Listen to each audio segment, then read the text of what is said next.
મિત્રો હેલો એરિનની પ્રક્રિયાઓ તો હેલો એરિનની 3 પ્રકારની પ્રક્રિયા છે. એક કેન્દ્ર અનુરાગી વિસ્થાપન પ્રક્રિયા, બીજી છે ઇલેક્ટ્રોન અનુરાગી વિસ્થાપન પ્રક્રિયા અને ત્રીજી પ્રક્રિયા છે હેલો એરિનની ધાતુ સાથેની પ્રક્રિયા. એમાંની હેલો એરિનની પહેલી પ્રક્રિયા આપણે કેન્દ્ર અનુરાગી વિસ્થાપન પ્રક્રિયા વિશે આપણે ભણી ગયા છે. અત્યારે આપણે જોઈશું સેકન્ડ પ્રક્રિયા ઇલેક્ટ્રોન અનુરાગી વિસ્થાપન પ્રક્રિયા. તો જે રીતે બેન્ઝીનની ઇલેક્ટ્રોન અનુરાગી વિસ્થાપન પ્રક્રિયા આપણે 11મા ધોરણમાં ભણી ગયા, બેન્ઝીનનું nitration, sulphonation, chlorination, alkylation, acylation, એવી જ રીતે બેન્ઝીનની જેમ હેલો એરિન સંયોજન પણ ઇલેક્ટ્રોન અનુરાગી વિસ્થાપન પ્રક્રિયા આપે છે. ઓકે, તો હેલોજન છે ને, હેલો એરિનમાં બેન્ઝીન ઉપર એક્સ છે, એ ઓર્થો પેરા નિર્દેશક છે. શા માટે? આવો પ્રશ્ન પૂછાય. તો આપણે જોયું છે ને, ગઈકાલે પણ તમને વાત કરી હતી કે હેલોજન એ ઓર્થો પેરા નિર્દેશક છે. શા માટે? તો સમજો, આ હેલો એરિનમાં સસ્પંદન થાય. લાસ્ટ લેક્ચરમાં ભણી જ ગયા છે, એક્સ ના બદલે સીએલ લખ્યું હતું. તો આનો ઇલેક્ટ્રોન યુગ્મ અહીંયા જાય તો અને આનો ઇલેક્ટ્રોન યુગ્મ બહાર નીકળે, તો આનો ઇલેક્ટ્રોન યુગ્મ અહીંયા જાય એટલે સિંગલ બોન્ડના બદલે ડબલ બોન્ડ, આનો ઇલેક્ટ્રોન બહાર નીકળે એટલે અહીંયા માઇનસ. આનો ઇલેક્ટ્રોન અહીંયા જશે ને આનો ઇલેક્ટ્રોન યુગ્મ બહાર નીકળી જાય. આનો ઇલેક્ટ્રોન યુગ્મ અહીંયા જાય ડબલ બોન્ડ, અહીંયા સિંગલ બોન્ડ, બહાર નીકળે એટલે અહીંયા માઇનસ. આનો ઇલેક્ટ્રોન, ખ્યાલ આવી ગયો આમાંથી? હવે આમાંથી આનો ઇલેક્ટ્રોન અહીંયા જાય ને આનો ઇલેક્ટ્રોન યુગ્મ બહાર નીકળે, આનો ઇલેક્ટ્રોન અહીંયા જાય સિંગલ બોન્ડના બદલે ડબલ બોન્ડ, આનો ઇલેક્ટ્રોન બહાર નીકળે એટલે અહીંયા. બસ આના વિશે આપણે સસ્પંદન વિશે આપણે ડિટેલમાં ભણી ગયા છે આગળ, છતાં પણ ભણાવી લઉં. ચો જોઈ લો. આનો ઇલેક્ટ્રોન યુગ્મ અહીંયા જાય અને આનો ઇલેક્ટ્રોન યુગ્મ બહાર નીકળે. આનો ઇલેક્ટ્રોન યુગ્મ અહીંયા જાય એટલે આ સિંગલ બોન્ડના બદલે શું બની જશે? Double bond. પણ આ હેલોજને ઇલેક્ટ્રોન યુગ્મ ગુમાવ્યો એટલે એના પર શું આવશે? પ્લસ.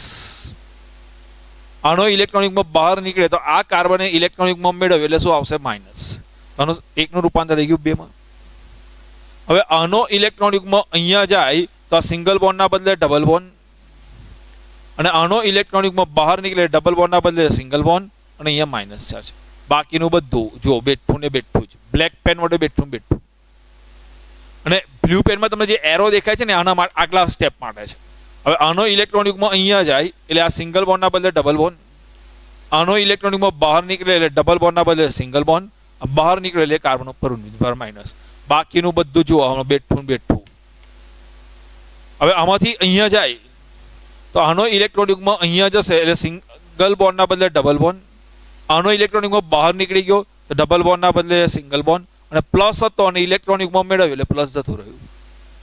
તો હેલો એરિના 5 સસ્પંદન સૂત્રમાં જુઓ, આ ઓર્થો સ્થાન, આ પેરા સ્થાન અને આ ઓર્થો સ્થાન પર ઇલેક્ટ્રોનની ઘનતામાં વધારો થાય છે. ઓકે, હવે ઇલેક્ટ્રોન અનુરાગી પ્રક્રિયક આવે. ઇલેક્ટ્રોન અનુરાગી પ્રક્રિયકને શું હોય? ઇલેક્ટ્રોન ઇલેક્ટ્રોન ઇલેક્ટ્રોન કયા કરે ને ઇલેક્ટ્રોન પ્રત્યે પ્રબળ આકર્ષણ હોય. તો કઈ કઈ પોઝિશન પર ઇલેક્ટ્રોનની ઘનતા વધારે હોય છે? જુઓ, આ ઓર્થો સ્થાન પર, આ પેરા સ્થાન પર અને આ ઓર્થો સ્થાન પર. એટલે નવો દાખલ થનારો ઇલેક્ટ્રોન અનુરાગી પ્રક્રિયક કયા સ્થાન પર જોડાશે? ઓર્થો સ્થાન પર અથવા પેરા સ્થાન પર. આથી કહી શકાય કે આ હેલોજન એ દાખલ થતા બીજા સમૂહને ઓર્થો ઇલેક્ટ્રોન અનુરાગી પ્રક્રિયકને ઓર્થો અને પેરા સ્થાન પર દાખલ કરે છે. આથી હેલોજન એ ઓર્થો પેરા નિર્દેશક છે. તો હેલોજન એ ઓર્થો પેરા નિર્દેશક છે એવું શા માટે કહી શકીશું? તો કે ભાઈ હેલોજન ના સસ્પંદન સૂત્રમાં ઓર્થો એટલે જો હેલો એરિનના સસ્પંદન બંધારણોમાં નીચે મુજબના હોવાથી તેમાં ઓર્થો અને પેરા સ્થાન પર ઇલેક્ટ્રોનની ઘનતા વધે છે. આથી એ દાખલ થતા નવા ઇલેક્ટ્રોન અનુરાગી પ્રક્રિયકને કયા સ્થાને જોડશે? ઓર્થો અને પેરા સ્થાન પર જોડશે. આથી હેલોજન એ માં રહેલો હેલો એરિનમાં રહેલો એક્સ, હેલોજન એ ઓર્થો પેરા નિર્દેશક છે. બીજો પોઈન્ટ પૂછાય કે બેન્ઝીન કરતા, બેન્ઝીનની જેમ નાઇટ્રેશન, સલ્ફોનેશન, ક્લોરિનેશન, બ્રોમિનેશન બધું જ થશે, પણ બેન્ઝીન કરતા હેલો એરિનની પ્રક્રિયા ધીમે ધીમે થાય છે. अथवा पूछाय कि बेंजीन करता हेलो एरिननी इलेक्ट्रॉन अनुरागी विस्थापन प्रक्रिया प्रबळ प्रक्रिया परिस्थितिमां करवामां आवे छे शा माटे? तो जो हेलोजन ए ऑर्थो पेरा निर्देशक छे, ओके, दाखल थता समूहने एक कया स्थाने मोकलावे? ऑर्थो ने पेरा स्थान पर। पण जो बीजी पण वस्तु छे, आ हेलोजन ए ऑर्थो पेरा निर्देशकनी साथे साथे इलेक्ट्रॉन आकर्षक समूह छे। याद छे कई काले लखायुं तो हेलोजन ए ऑर्थो पेरा निर्देशक होवा छतां इलेक्ट्रॉन आकर्षक समूह छे। तो हेलोजन ए इलेक्ट्रॉन आकर्षक समूह होवाथी आ फिनाइल केंद्रमांथी इलेक्ट्रॉन ने खेंचे, मतलब इलेक्ट्रॉन नी घनता शुधी जाय ओછી થઈ જાય आकर्षक समूहने कारणे। એટલે -I અસર બતાવે। શું બતાવે છે? -I અસર। એટલે પેલો ઇલેક્ટ્રોન अनुरागी આવતો હોય પ્રક્રિયક એને વચ્ચે નડે, એને વીત લાગે યાર મને ઇલેક્ટ્રોન બતાવે છે, લલચાવે છે ઓર્થો સ્થાન પર અને પોતે ખેંચી પાડે છે। એટલે આ ફિનાઇલ રિંગ ને અક્રિય કારક બને। શું બને? અક્રિય કારક। આના કારણોસર યાદ રાખજો, મોસ્ટ ઇમ્પોર્ટન્ટ પ્રશ્ન એસક્યુ માટે, તો ઓર્થોપેરા નિર્દેશક છે તો ઇલેક્ટ્રોનની ઘનતા વધે છે, પણ હેલોજન પરમાણુ તેની -I અસરને કારણે ઇલેક્ટ્રોન આકર્ષવાની વૃત્તિને કારણે બેન્ઝીન વલયમાંથી ઇલેક્ટ્રોનને આકર્ષે છે। આથી બેન્ઝીનની સરખામણીમાં આ વલય થોડી માત્રામાં અક્રિય બની જાય છે, એટલે ડીએક્ટિવેટ થઈ જાય છે। परिणामे हेलो एरिन संयोजन में इलेक्ट्रॉन अनुरागी विस्थापन प्रक्रिया ए धीमी होय छे। आथी बेंजीननी सरखामणीमां आ प्रक्रियामां उग्र प्रक्रिया परिस्थितिनी जरूरियात होय छे। तो प्रश्न पूछाय बेंजीन करता हेलो एरिननी इलेक्ट्रॉन अनुरागी विस्थापन प्रक्रिया धीमी होय छे शा माटे? तो અહીંયાથી લખવાનું ચાલુ કરો તો હેલો સસ્પેન્શન બંધારણનો સસ્પેન્શન મુજબ ઓર્થો અને પેરા પર ઇલેક્ટ્રોનની ઘનતા વધારે હોય છે, પણ હેલોજન પરમાણુમાં -I અસરને કારણે બેન્ઝીન વલયમાંથી ઇલેક્ટ્રોનને આકર્ષે છે, એટલે બેન્ઝીન વલયની સરખામણીમાં આ વલય થોડી માત્રામાં કેવો બની જાય? અક્રિય।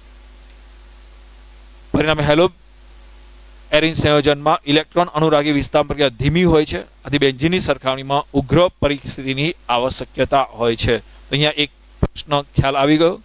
હેલો एरिननी इलेक्ट्रॉन अनुरागी विस्थापन प्रक्रिया बेंजीन करता धीमी होय छे अथवा उग्र परिस्थितिनी जरूर पड़े छे। तेनुं कारण कहेवानुं के भाई हेलोजन में सस्पेंशनने कारणे हेलो एरिन में सस्पेंशनने कारणे ऑर्थो ने पेरा पर इलेक्ट्रॉननी घनता वधे छे, पण हेलोजन ए में -I असर थाय छे, એટલે બેન્ઝીન વલયમાંથી ઇલેક્ટ્રોનને આકર્ષે છે। એ જે બેન્ઝીન વલય કેવો બની જાય છે? અક્રિય બની જાય છે, ડીએક્ટિવેટ થઈ જાય, બહુ સક્રિય રહેતો નથી। આથી धीमे धीमे थाय छे। जो तथा पण आपणे करवुं होय तो प्रक्रिया परिस्थिति केवी राखवी पड़े? प्रबळ राखवी पड़े।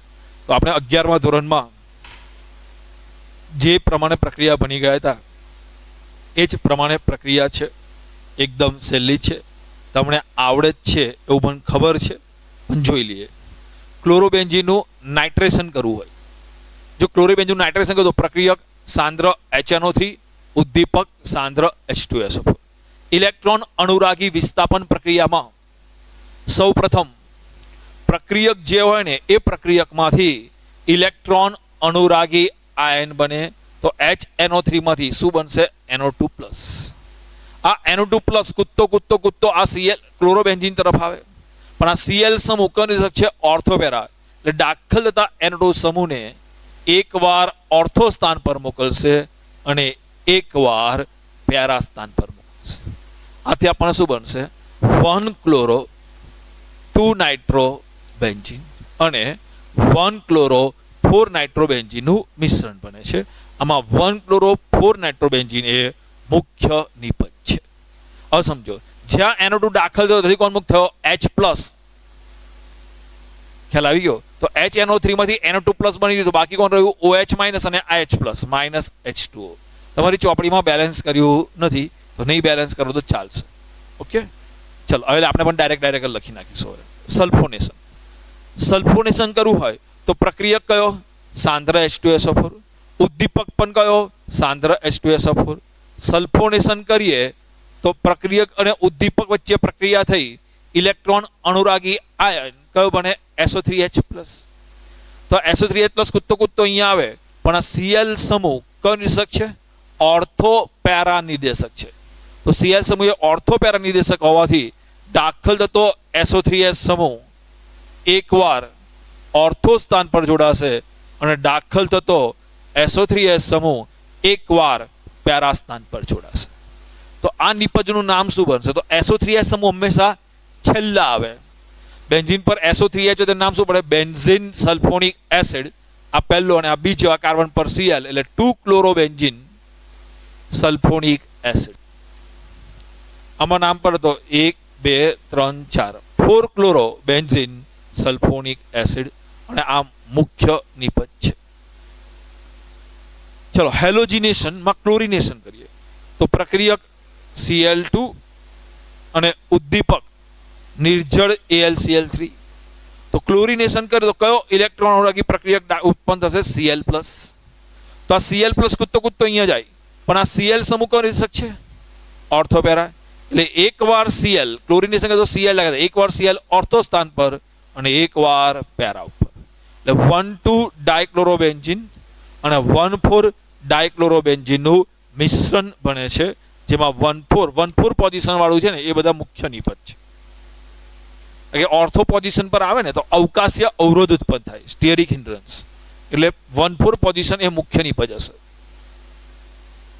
તો આમાં કોઈને પ્રોબ્લેમ છે? Nitration, સલ્ફોનેશન, halogenation. જે લોકોને 11મા ધોરણનું ભૂલી ગયા હોય, 11મા ધોરણનું શીખવાનું હોય તો મને કહી દેજો, તે લોકોની વ્યવસ્થા કરી દઈશું તો જ આવડશે. એટલે મને એવું છે કે આવડે જ છે, કારણ કે બધું ભણાયેલું જ છે 11માં. ક્લોરોબેન્ઝીન, ક્લોરોબેન્ઝીનનું આલ્કાઇલેશન કરવું હોય એટલે મિથાઇલેશન, ઇથાઇલેશન, તો આપણે જોઈએ ફ્રીડલ ક્રાફ્ટ મિથાઇલેશન. તો જો ફ્રીડલ ક્રાફ્ટ મિથાઇલેશન કરું તો પ્રક્રિયક કયો? CH3Cl.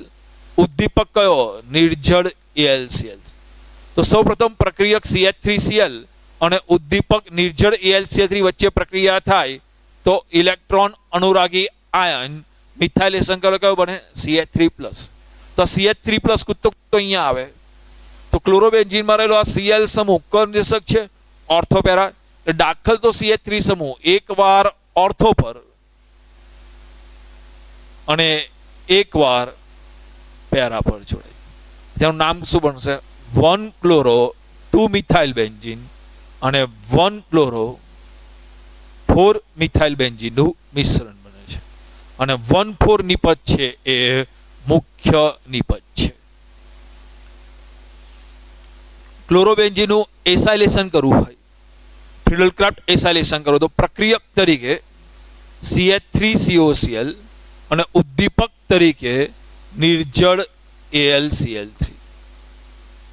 તો આમાં એસાઇલેશન કરો તો CH3CO+ ઉત્પન્ન થાય, ઇલેક્ટ્રોન અનુરાગી આયન. આમાંથી કયો બને?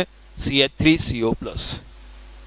11 બધું ભણી જ ગયા છો, નહીં તો તમને ફરી એક થોડુંક રિવિઝન કરાવી લઉં છું. ચાલો, આ CH3CO+ એ કૂદતો કૂદતો અહીંયા આવે, પણ Cl સમૂહ કયો નિર્દેશક છે? Ortho para.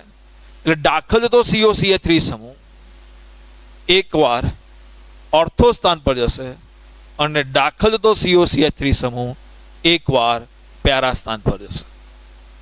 દાખલ થતો COCH3 સમૂહ એકવાર ઓર્થો સ્થાન પર અને એકવાર પેરા સ્થાન પર. બેન્ઝીન પર COCH3 હોય તેનું નામકરણ છે એસિટોફિનોન. બેન્ઝીન ઉપર COCH3 હોય એનું નામકરણ શું છે? એસિટોફિનોન. તો આના પહેલું અને બીજું, બીજા કાર્બન પર Cl છે તે નામકરણ શું આવશે? 2 ક્લોરો એસિટોફિનોન. આનામાં 1 2 3 4 4 ક્લોરો એસિટોફિનોન. હવે આ પ્રક્રિયા દરમિયાન જુઓ, CH3COCl માંથી CH3CO+ બન્યું, બાકી કોણ રહ્યું? Cl-. અને જ્યાં COCH3 દાખલ થયો ત્યાંથી કોણ મુક્ત થયો? H+. અહીંયા દરેક કાર્બન પર H હોય ને, તો H ના બદલે કોણ આવી ગયો? COCH3. તો ત્યાંથી કોણ મુક્ત થયું? H+. અને આ Cl- માઇનસ શું આવશે? HCl. એસાઇલેશન કરવું હોય તો એસિટાઇલ ક્લોરાઇડ ને બદલે એસિટિક એનહાઇડ્રાઇડ લઈને પણ કરી શકાય છે. એસાઇલેશન કરવું હોય તો એસિટિક એનહાઇડ્રાઇડ ને બદલે એસિટાઇલ ક્લોરાઇડ ને બદલે એસિટિક એનહાઇડ્રાઇડ લઈને પણ કરી શકાય. કયો સમૂહ દાખલ થાય છે? CH3CO+. કયો સમૂહ દાખલ થાય છે? CH3CO+. तो देखो आमांथी कयो समूह दाखल थशे CH3CO+। तो आमांथी CH3CO+ बने तो बाकी कोण रहेशे CH3COO-। आ जे इलेक्ट्रॉन धन आयन बन्यो ने इलेक्ट्रॉन अनुरागी आयन कहेवाय। आ इलेक्ट्रॉन अनुरागी आयन CH3CO+ कूदतो कूदतो अहींया गयो तो आ Cl समूह कयो निर्देशक छे ऑर्थो पेरा। એટલે દાખલો COCH3 સમૂહ એકવાર ઓર્થો સ્થાન પર ગયો અને એકવાર પેરા સ્થાન પર। જ્યાં COCH3 દાખલ થયો ત્યાંથી કોણ મુક્ત થશે H+ અને બાકી રહેલું આ તો અહીં આગળ માઈનસ શું આવશે CH3COOH। તો જો ઇલેક્ટ્રોન અનુરાગી વિસ્થાપન પ્રક્રિયા જે આપણે 11મા ધોરણમાં ભણી ગયા હતા એની જેવું જ છે। તો કઈ કઈ પ્રક્રિયા છે નાઇટ્રેશન, સલ્ફોનેશન, ક્લોરિનેશન, આલ્કાઇલેશન અને એસાઇલેશન। તો તમારે પહેલા હું મોઢે કરી દેવાનું 11માં જે ભણી ગયા છે લોકોને તો આવડે જ છે, જે નથી ભણ્યા એ લોકો જોઈ લેજો। નાઇટ્રેશન કહો તો પ્રક્રિયક સાંદ્ર HNO3 ઉદ્દીપક સાંદ્ર H2SO4। સલ્ફોનેશન કરવું તો પ્રક્રિયક પણ સાંદ્ર H2SO4 ઉદ્દીપક પણ સાંદ્ર H2SO4। ક્લોરિનેશન કરવું હોય એટલે હેલોજિનેશન કરવું હોય ક્લોરિનેશન કહો તો Cl2 પ્રક્રિયક ઉદ્દીપક નિર્જળ AlCl। બ્રોમિનેશન કરવું હોય તો પ્રક્રિયક Br2 વત્તા ઉદ્દીપક निर्जल FeBr3। मिथाइलेशन करવું હોય તો પ્રક્રિયક CH3Cl ઉદ્દીપક निर्जल AlCl। એસાઇલેશન કરવું હોય તો બે રીતે થશે એસિટાઇલ ક્લોરાઇડ વત્તા निर्जल AlCl3 એસિટાઇલ એસિડિક એનાઇડ્રાઇડ વત્તા निर्जल AlCl3। આટલું મોઢે કરી દેવાનું। પ્રક્રિયક અને ઉદ્દીપક વચ્ચે પ્રક્રિયાથી જે સમૂહ દાખલ થતો તેનો ધન આયન બને તો HNO3 માંથી NO2+ બનશે। સલ્ફો પ્રક્રિયક H2SO4 માંથી સલ્ફોનેશન થાય તો SO3H+ બનશે, હંમેશા આ જ બને। ક્લોરિનેશન કરે તો Cl2 માંથી શું બને Cl+। મિથાઇલેશન કરીએ ને તો CH3Cl માંથી શું બનશે CH3+। આમાંથી શું બનશે CH3CO+। આ બંનેમાંથી બાકી રહેલું હોય તો એ H+ જોડે જોડાઈ જાય। આમાંથી બાકી કોણ રહેશે Cr- H+ જોડે ગયો તો -HCl। આમાં બાકી કોણ રહેશે CH3COO- H+ સાથે જોડાઈ જાય। આમાંથી કોણ બાકી રહેશે Cl, બાકી રહેલો H જોડાઈ જાય HCl। આ રીતે તમે લખી શકો। 11મા ધોરણમાં ભણાયું જ છે। જો આમાં કોઈ ડાઉટ હોય તો મને મોકલી આપજો મેસેજ, એટલે તમને એમાં જોઈ લઈશું। ઓકે, તો બહુ સિમ્પલ પ્રક્રિયા છે, આવડતી જ પ્રક્રિયા, ખાલી ભણાવીને ટાઈમ પાસ કર્યો। જોઈએ આગળ। હેલો એરિનની ધાતુ સાથેની પ્રક્રિયા। તો હેલો એરિનની પહેલી પ્રક્રિયા છે ઇલેક્ટ્રોન અનુરાગી વિસ્થાપન પ્રક્રિયા। બીજી પહેલી પ્રક્રિયા છે કેન્દ્ર અનુરાગી વિસ્થાપન પ્રક્રિયા, બીજી ઇલેક્ટ્રોન અનુરાગી વિસ્થાપન પ્રક્રિયા, ત્રીજી ધાતુ સાથે। તો ધાતુ સાથેની બે પ્રકારની પ્રક્રિયા છે, વુડ્સ ફિટિંગ પ્રક્રિયા અને બીજી છે ફિટિંગ પ્રક્રિયા। બે પ્રકારની પ્રક્રિયા છે, કઈ કઈ વુડ્સ ફિટિંગ પ્રક્રિયા અને ફિટિંગ પ્રક્રિયા। હવે જુઓ વુડ્સ ફિટિંગ પ્રક્રિયામાં શું થશે, એક એરાઇલ સમૂહ અને એક આલ્કાઇલ સમૂહનું જોડાણ થશે, જ્યારે ફિટિંગ પ્રક્રિયામાં બે એરાઇલ સમૂહનું યુગ્મન થશે, જોડાણ થશે। તો પહેલા આ મોડે કરી દેજો। વુડ્સ ફિટિંગ પ્રક્રિયામાં એક એરાઇલ હેલાઇડ અને એક આલ્કાઇલ હેલાઇડનું જોડાણ થશે। ફિટિંગ પ્રક્રિયામાં બે એરાઇલ હેલાઇડનું। ચાલો જોઈએ વુડ્સ ફિટિંગ પ્રક્રિયા। તો એક એરાઇલ હેલાઇડ અને એક આલ્કાઇલ હેલાઇડને વુડ્સ પ્રક્રિયા કહેતા હતા ને એવું છે। વુડ્સ પ્રક્રિયામાં છે ને સોડિયમ ધાતુ સાથે શુષ્ક ઈથરમાં પ્રક્રિયા કરવાની, એના જેવું જ છે। તો સોડિયમ ધાતુ સાથે શુષ્ક ઈથરમાં પ્રક્રિયા કરીએ છીએ તો શું થશે, આ એરાઇલ અને આલ્કાઇલ છે, આ આલ્કાઇલ સમૂહ એ આ એરાઇલ સમૂહ સાથે જોડાઈ જશે। એટલે R એ બેન્ઝીન રિંગ ઉપર આવી ગયો, આ X અને બે Na જોડાઈને બનાવશે 2NaX। આ પ્રકારનું નામ છે વુડ્સ ફિટિંગ પ્રક્રિયા। તો જો ક્લોરોબેન્ઝીન છે એની CH3Cl સાથે, તો જો ક્લોરોબેન્ઝીનની CH3Cl સાથે 2 મોલ Na સાથે શુષ્ક ઈથરમાં પ્રક્રિયા કરવામાં આવે। તો જો ક્લોરોબેન્ઝીનની CH3Cl સાથે 2 મોલ Na સાથે શુષ્ક ઈથરમાં પ્રક્રિયા કરવામાં આવે તો એક એરાઇલ હેલાઇડ હોય અને એક આલ્કાઇલ હેલાઇડ હોય। જો એક એરાઇલ હેલાઇડ હોય અને એક આલ્કાઇલ હેલાઇડ હોય અને એની પ્રક્રિયા આપણે સોડિયમ ધાતુ શુષ્ક ઈથરમાં કરવામાં આવે। ખાલી વુડ્સ પ્રક્રિયામાં કોણ હોય, વુડ્સ પ્રક્રિયામાં બંને હેલો આલ્કેન હતા, આમાં એક હેલો આલ્કેન અને એક એરાઇલ હેલાઇડ વુડ્સ ફિટિંગ પ્રક્રિયામાં। તો તો જો આ CH3 સમૂહ છે એ આ કાર્બન સાથે જોડાઈ જશે, તો બેન્ઝીન ઉપર કોણ આવી જશે? CH3. શું બની ગયું? આ ટોલ્યુઇન.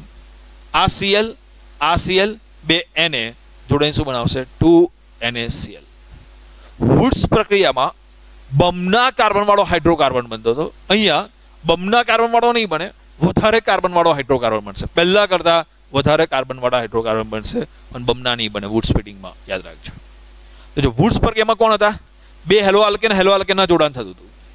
વુડ્સ સ્પીડિંગમાં એક એરાઇલ હેલાઇડ અને એક આલ્કાઇલ હેલાઇડ. હવે ફિટિંગ પ્રક્રિયામાં બે એરાઇલ હેલાઇડનું જોડાણ થશે.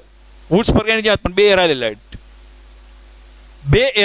આ એક એરાઇલ હેલાઇડ અને આ બીજો એરાઇલ હેલાઇડ.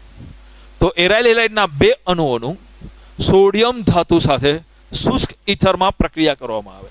તો જો એરાઇલ હેલાઇડના બે અણુઓને સોડિયમ ધાતુ સાથે શુષ્ક ઇથરમાં પ્રક્રિયા કરવામાં આવે તો બે એરાઇલ હેલાઇડનું યુગ્મન થઈ જશે. અને આ X અને આ X બે Na સાથે જોડાઈ જશે અને બનાવશે 2NaCl. આને કહેવાય ડાયફિનાઇલ, બાયફિનાઇલ. જો ક્લોરોબેન્ઝીનના બે અણુઓને સોડિયમ ધાતુ સાથે શુષ્ક ઇથરમાં પ્રક્રિયા કરવામાં આવે તો આ રિંગ અને આ રિંગ જોડાઈ જશે, બે Cl અને બે Na જોડીને 2NaCl. તો શું બન્યું? ડાયફિનાઇલ. તો જો હેલોએરિનની ધાતુ સાથેની પ્રક્રિયામાં બે પ્રકારની પ્રક્રિયા છે, વુડ્સ ફિટિંગ પ્રક્રિયા અને ફિટિંગ પ્રક્રિયા. આપણે આવતા લેક્ચરમાં આ બધા પર આધારિત પ્રક્રિયા ઉપર આધારિત પ્રશ્નો જોઈશું, તો બરાબર ધ્યાન આપજો. હેલો આલ્કેનની પ્રક્રિયા અને હેલો એરિનની પ્રક્રિયા કમ્પ્લીટ વાંચીને આવજો. હેલો આલ્કેનની પ્રક્રિયામાં કઈ કઈ પ્રક્રિયા છે? કેન્દ્ર અનુરાગી હેલો આલ્કેનની કેન્દ્ર અનુરાગી વિસ્થાપન પ્રક્રિયા SN1 SN2, વિલોપન પ્રક્રિયા, ધાતુ સાથેની પ્રક્રિયા ત્રીજી, ધાતુ સાથેમાં બે પ્રકારની પ્રક્રિયા, ગ્રિગ્નાર્ડ પ્રક્રિયા અને વુડ્સ પ્રક્રિયા. હેલો એરિનની પ્રક્રિયામાં ત્રણ, પહેલું કેન્દ્ર અનુરાગી વિસ્થાપન પ્રક્રિયા, બીજી ઇલેક્ટ્રોન અનુરાગી વિસ્થાપન પ્રક્રિયા, ત્રીજી ઇલેક્ટ્રોન અનુરાગી વિસ્થાપન બેન્ઝીન જેવી પ્રક્રિયાઓ, અને ત્રીજી ધાતુ સાથેની પ્રક્રિયામાં વુડ્સ ફિટિંગ પ્રક્રિયા અને ફિટિંગ પ્રક્રિયા. તો આટલું કમ્પ્લીટ વાંચીને આવજો. નેક્સ્ટ લેક્ચરમાં આપણે આના પર આધારિત ક્વેશ્ચન લઈશું.